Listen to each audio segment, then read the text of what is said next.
Hi again. Exactly, it's recording. Yeah, let's continue.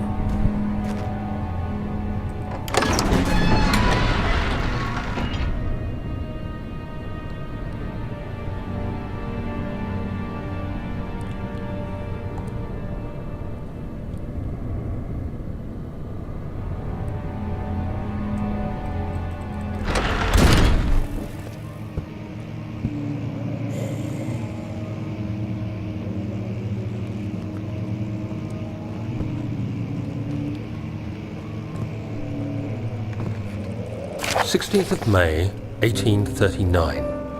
The unflinching African sun has continued to plague our expedition, making it impossible to dig until dusk. How Professor Herbert managed to find the location in these vast plains of nothingness remains a mystery to me. When I asked him about the tomb again, he told me about the legend of Tin Hanan, the mother of us all. An interesting story in its own right, but I can't help feeling there's more. Later that evening, we uncovered a passage beneath the dunes leading to a sand-covered stone structure. The professor was confident it was the tomb we sought and ordered the others to clear the way late into the dark, cold night. Tomorrow, I shall lead the men into the ancient structure, hoping to reach the burial chamber. No matter what the professor is keeping from me, the dig should yield something interesting to take back to London and the British Museum.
May 1839. My hands tremble as I write. I feel a need to document my tribulation, for I fear that my memory will fail me if I linger.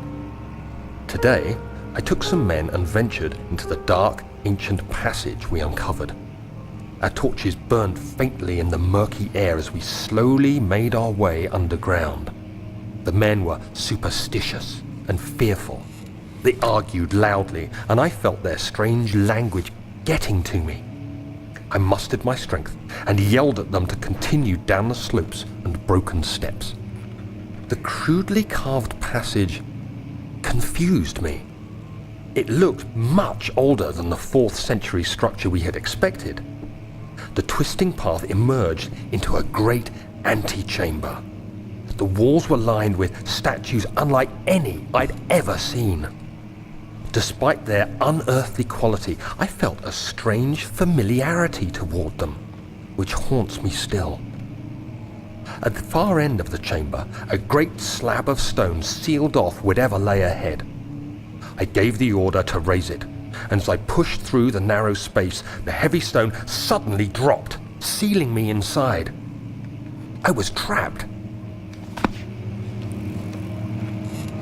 I want to know more. I want to know more.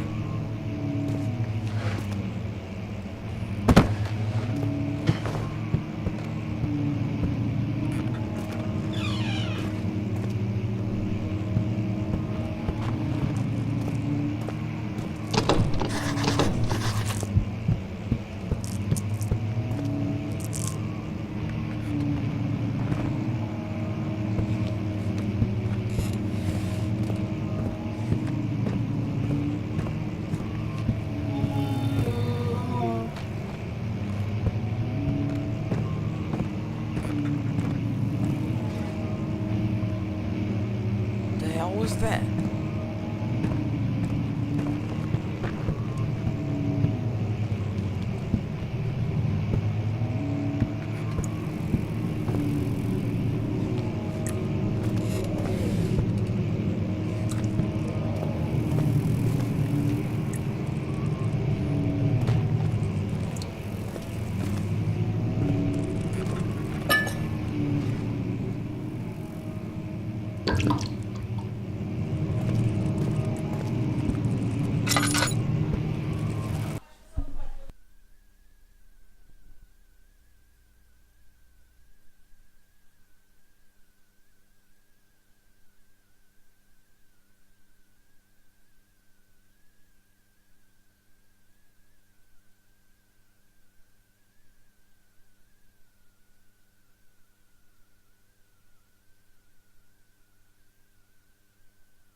is old and hasn't been tended to for centuries.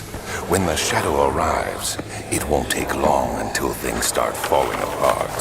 We're just buying time anyway. Let's do what we can. There isn't much to be done about the walls. We should reinforce weak structures. The ground will tremble and there's a risk everything will cave in on us, especially downstairs. Here, and there. Let's get the servants working on it.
May 1839. After pounding the unforgiving stone wall for what seemed like an eternity, I realized it was hopeless. I was trapped. I fell to the ground, gasping for air, trying to focus. That's when I saw a faint blue shimmer. My weakened body was heavy to carry, but I managed to push myself toward the enchanting light. It was waiting for me. Enclosed in dark nothingness, I felt myself drawn to the mystic light.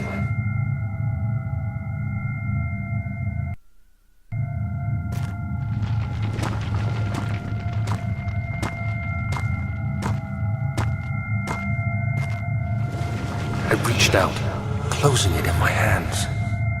The faint glow escaped my fingers and began to spark brightly and spirit me away, unlocking alien memories of spiraling towers, endless deserts, and impossible geometry. The next thing I can remember is the grating sound of stone being lifted, the voices of the Arabs pulling me to safety, and grasped firmly in my hands was the broken pieces of a most peculiar relic.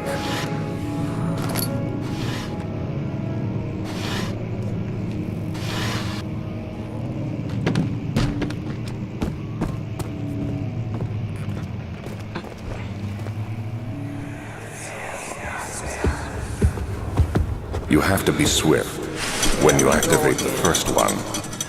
You hear that? If it stops, you'll have to start over.